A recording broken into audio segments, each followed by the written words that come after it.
I watched The Notebook. Do you mind? I'm trying to watch this. No, not that Notebook. The movie The Notebook, written by Nicholas Sparks, the man who puts Splenda in his chicken salad recipe. This movie has everything I want from a romantic drama.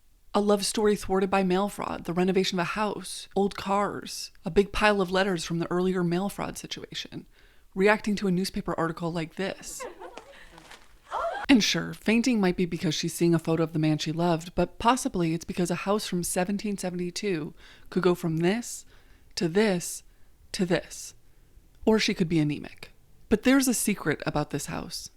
It's not from 1772. Noah lied to us. In real life, the reality we live in now, it was built in 1875, over 100 years later. That means this house was built after the Civil War. This isn't a colonial house, it's a Victorian.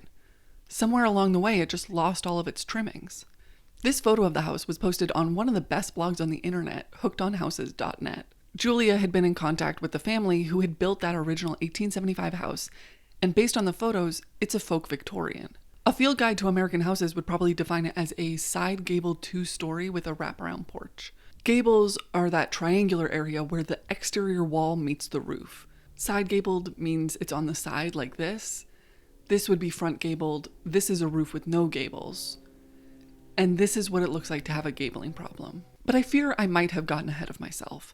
The Notebook is a movie, and I'm going to try and summarize that movie as good as I can, which means quickly and disjointedly. There are two storylines, one in present day, 2004, and one in 1940s North Carolina. In a lot of ways, this movie is just The Princess Bride, but if instead of a grandfather reading to his grandson, it's a grandfather reading to his wife, and the story he's reading is the love story of the grandma and the grandpa. In the book, we're seeing the story of Noah and Allie. She is rich and in town for the summer. He is not rich and works at a sawmill. They spend the summer together and fall in love. Their love story is cut short when her parents take her away from town, fearing the relationship has gotten too serious. But before she left, he had told her about his dream to fix up Windsor Plantation. She asks if she gets any say in the house, and he asks what she would want. She wants blue shutters and a place to paint. They break up, but neither of them wants to. He sends her a letter every day for a year, but her mom does a federal crime every day for a year. It's World War II, he goes to war, she goes to an unknown location and is a nurse. There she meets fellow man who went to war, James Marsden. Lon Hammond, who is a great guy who her parents love, and they get engaged. Allie and Lon, not Lon and her parents. But, she's trying on her wedding dress and looking at her wedding announcement in the paper, and what's below the fold? Noah renovated the house and there's blue shutters on it. She's going to go visit him to see it. That's probably enough for now, but it's a good plot. I didn't mention it before, but the place the story is being read is a nursing home, and it's the most ornate nursing home you've ever seen. In the opening credits, we see this sunset view of a marshy river with lots of birds and Jenna Rollins looking out the window. But the view of the nursing home might be confusing if you're not paying attention, because this is just one of many white fancy mansions with a creek nearby that we will see in this film. So let's take a look at this building. First thing I'm noticing is that big old pediment. That is that triangle in the roof. The dormer windows on the roof also have pediments. But whoa, that's not the only thing going on here. Check out those big columns. The design on the top means they're Corinthian. Corinthian is one of the styles for columns. It's usually Doric, Ionic, and Corinthian. Would you like to know how I remember them? Doric? More like bore. Ick. This is the most simple of the three main types. I harbor no animosity towards them. I'm just here for a good mnemonic. Speaking of mnemonic, this one's Ionic. It has that classic simple swirl on top. This one is, I think, the most iconic column design. So iconic Ionic. I have a pen and it's an Ionic column. Clearly, it is iconic. And then we have Corinthian, the type of column we are looking at right now. Corinthian is a long name with a lot going on. It seems like a word that should be written in cursive. And that's how I see these columns too. The top of this column has leaves and flowers and feels like the most dramatic of all the column crew. There are the Corinthian columns, but there are other little details. The dentals on the roofline and the pediment, the matching wings. And what's that right up there? Oh, it's a bird. That also has matching wings. Now, seeing a few details here, you might think this is an old classic style popular in the early days of the United States. It's got some Palladian elements, some things that look like a Greek revival, but this house isn't from 1776 or 1861. It was built in 1919, which means it's much more recent than houses that you think of that look like this. I'd say it's probably a neoclassical, which was popular at the time. The roof is hipped with no gables, which was common between 1900 and 1920. Now, the house is obviously old to us, but in comparison to its colonial counterparts, it's very young. It's pretty much a revival of a revival of a revival. When this house was built, people could drive cars and watch movies. Speaking of movies, should we check in on The Notebook? The night that Allie and Noah broke up was also the night he took her to Windsor Plantation. It's the house that even Noah says is a gigantic piece of crap. But it's here he reveals his dream to buy it one day and fix it up. Hopefully they don't burn the place down before that happens, because that's a lot of candles and unattended rooms. As one does in a room with too many candles, they plan on being intimate. But partway through, their mutual friend says, "Look, I'm sorry, but Allie's parents are going crazy. They got every cop in town looking for her." Or something like that. Vroom vroom, we're off to Allie's house, which also looks mighty colonial. Is this a pattern? Yes. Let's get a clearer picture during the daytime so we can better understand what we're looking at here. I'm seeing another pediment, even simpler columns than the Greek columns I mentioned earlier.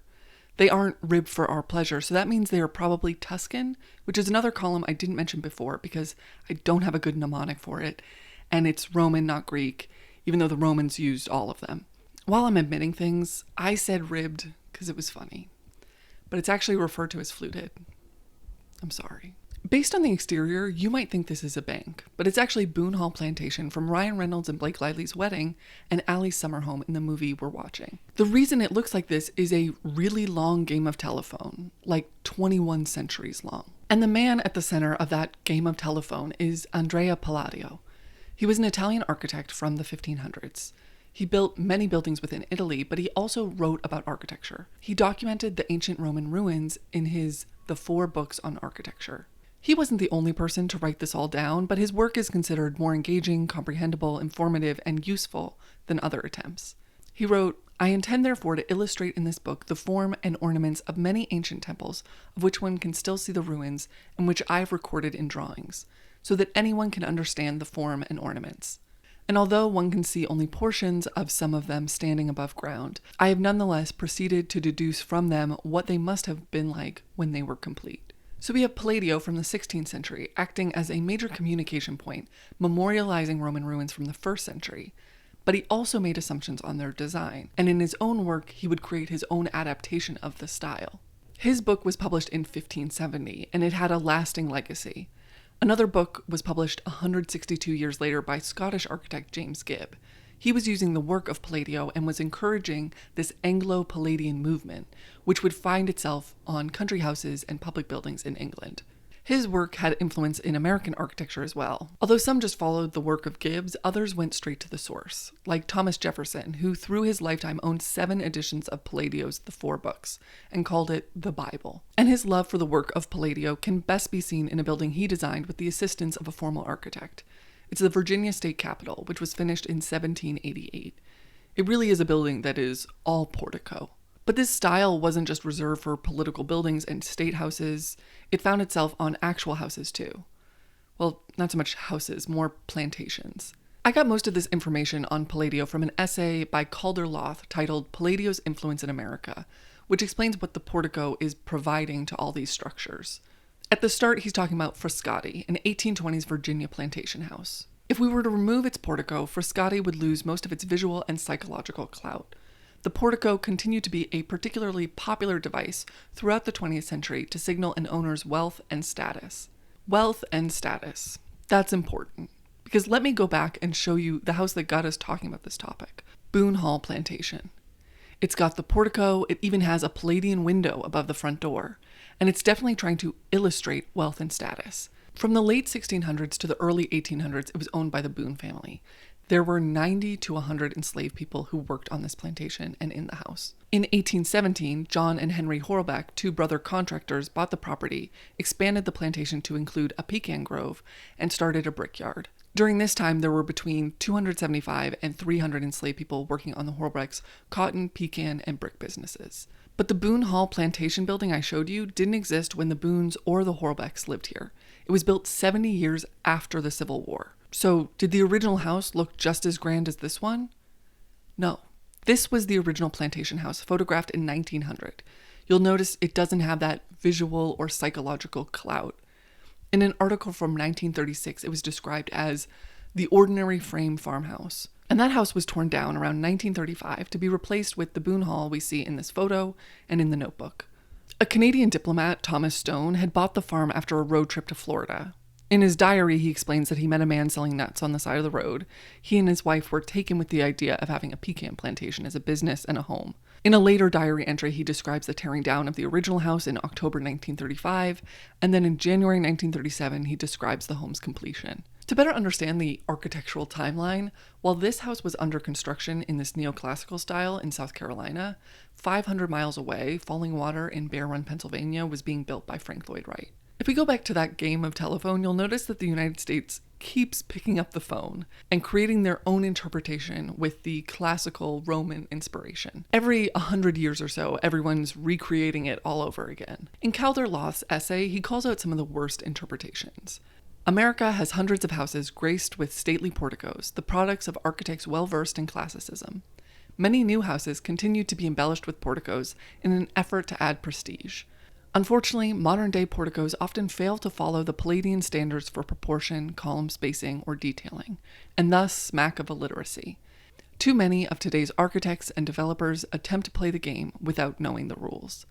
Calder clearly appreciated the style when done well, but there are others who historically weren't interested even when the attempt was following the rules of proportion and symmetry. So let me introduce you to one of my favorite architectural commentators and certified haters, Charles Harris Whitaker. His obituary from 1938 said, "He was often involved in controversies. One of his pet hatreds was the architectural jumble of Washington, D.C., which he said could not be considered beautiful because the government buildings militated against the comfort of the hordes of government employees who worked in them." That sounds like a take I'd like to dive deeper on, and he does so in the final chapters of his book, The Story of Architecture. He goes in on the three people leading part of the effort in the 1930s for a lot of the style we see in DC today happening between the National Monument and the Capitol building. One guesses they would not object if one classed them as leading disciples on the Roman idea for Washington, but who also believe that architecture is something imposed from above rather than a living thing that, in order to come to more than a sickly hothouse bloom, must have its roots in a soil far richer than that of a dead imperial past. He's also frustrated with the cost of the project, considering the lack of basic elements it provides. If another had proposed to give equal space and more light at half the cost of the Roman plan, they would at least have been interested. Let us admit that it might have been thought that no one would object, no matter how much money was wasted, so long as Washington was made the outstanding word in lavish magnificence, and that it was even the duty of those responsible to seek the imperial splendors of Rome rather than a democratic simplicity.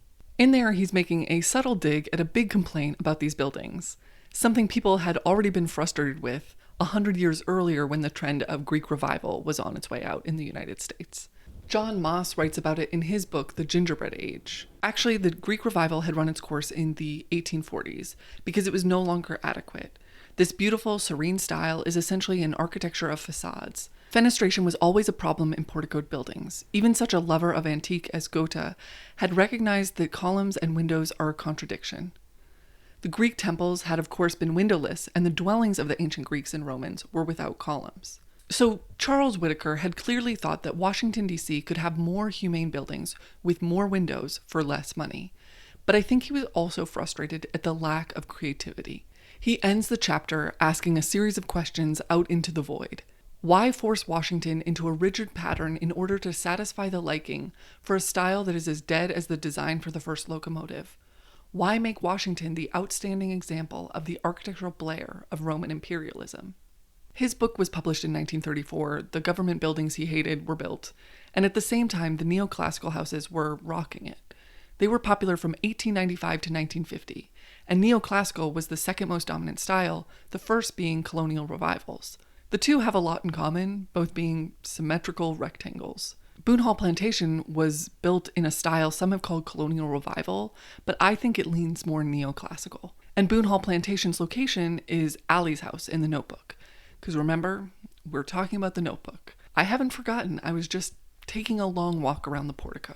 The joke of the Notebook that I hadn't really picked up on previous watches was Noah builds this house because he never got to finish what he and Allie had started there. And when I say finish, I mean it inappropriately. The wrecked house they almost have sex in will later be the fixed-up house they home-wreck in. Noah must have sensed that realistically an adult woman would not go to town on rotted wood beams. That's something only an undeveloped frontal cortex will tolerate. So with the help of his dad's house sale, he buys the Windsor Plantation. One can only assume that Noah still works at the lumberyard he worked at before World War II because his talent and access to wood seems astounding. Here he is on a wood lathe. The fact that he's on a wood lathe brings us to an inconsistency. Why is he doing spindle work? It looks like he might be making a rounded baluster. But why? I've looked around this house. I haven't seen a turned spindle anywhere. Every baluster on the outside and the inside of this house looks square. What is he lathing? Well, I know who he wants to lathe. And I wonder if Addie is thinking the same thing. Here she comes to the house, stares directly at the porch with the square balusters. Is she thinking, should those be rounded? They haven't seen each other in 7 years, but he might be thinking, oh no, that junk pile next to me, it includes an old banister with turned spindles. Will she be concerned about the historical inconsistencies of this house? I don't think she was, but I am. That's the type of thing you might find on a Folk Victorian, which are defined by their time period and by their symmetry and porches with spindlework and the little brackets under the eaves, all of which this house originally had. But what does it mean for a house to be faking their age? I don't think there's some 210 plus club it's trying to get into. But this movie is intentionally choosing to be older and therefore more entrenched in the United States history of slavery. It wants this house to not be just a house, but instead a plantation whose wealth would be built off of chattel slavery. This house didn't have to be built then. In real life, it wasn't built then. But as people and history got further away from the events of the Civil War and the century before it, I think white people softened to the idea of what plantations were. It turned this plantation into just an old house a man rebuilt for the love of his life. It allows it to be romantic. And this isn't the first time. Gone with the Wind was doing it in 1939. And suddenly these big mansions and houses are inspired by that era. In this case, possibly removing the characteristics that would distance itself from the period. Or even the buildings being built from scratch, wanting to connect and pull inspiration from early classic revivals, which were often built from and with slavery. Now, we don't know the reason this house went from Folk Victorian to Colonial Revival. It could have been some desire to connect to a visual past, but it also could just be that Victorians can be hard to maintain. They have lots of little details made of wood with special saws. They had lots of pieces that were mass-produced in 1885, but might have been hard to come by in 1940. And one thing colonial revivals always have on their side is their rectangles. If you have that, you're 90% of the way to a fairly convincing revival. I'm going to bring us back to my guy, John Moss. In 1957, he talks in his book about what gets remembered. Old-fashioned history books concentrated on kings and presidents, affairs of court and state. They were brief on the everyday life of ordinary citizens, in the same way conventional architecture is top-heavy with descriptions of ceremonial buildings, churches, palaces, state capitals. Their design was judged against the standard of old-world prototypes. Correctness of detail was demanded. Utilitarian buildings were hardly considered to be architecture at all. And that line about designs being judged against the standard of the past feels like it reveals the issue I didn't know I had with this style. It's no wonder that colonial revivals and neoclassical buildings feel like a pattern that never gets dropped. It's the regurgitation of the main form anyone ever bothered to write down. And every revival, it loses a little bit more of its context. And it's convenient the historical context it's choosing to forget. The Notebook is all about preservation. Noah wants to rebuild a historical house so he can have a future with Addie. The entire film centers around a woman documenting her personal history to preserve it for when she can't remember anymore. I think it's a beautiful film, and you better believe I cry every time. But it's also a fantasy of preservation. Noah is rebuilding a plantation that only has a future, and its past gives it clout, but none of the cost that that clout would suggest. And historically, I think real historic preservation has struggled with wanting to live in that fantasy as well. Wanting to share the good, but never the bad. It's not the truth. And it has to be both. If you don't take it all in, you never really learn. I hope you all enjoyed this video. If you're watching this on Valentine's Day, happy Valentine's Day. Thank you to the people who follow me here, but also follow me on Instagram. They chose my earrings today, which are love stamps. If you like the stuff I was talking about Victorian houses, I did this video 2 months ago on gingerbread houses. like the Victorian style. It's got stuff about scroll saws. If you watched it, you'd be one of the few people who did. So, join that club. This month on Patreon, I'll be reacting to a few clips from the Notebook and talking about some of the books that I referenced. Thank you all for being here, and bye.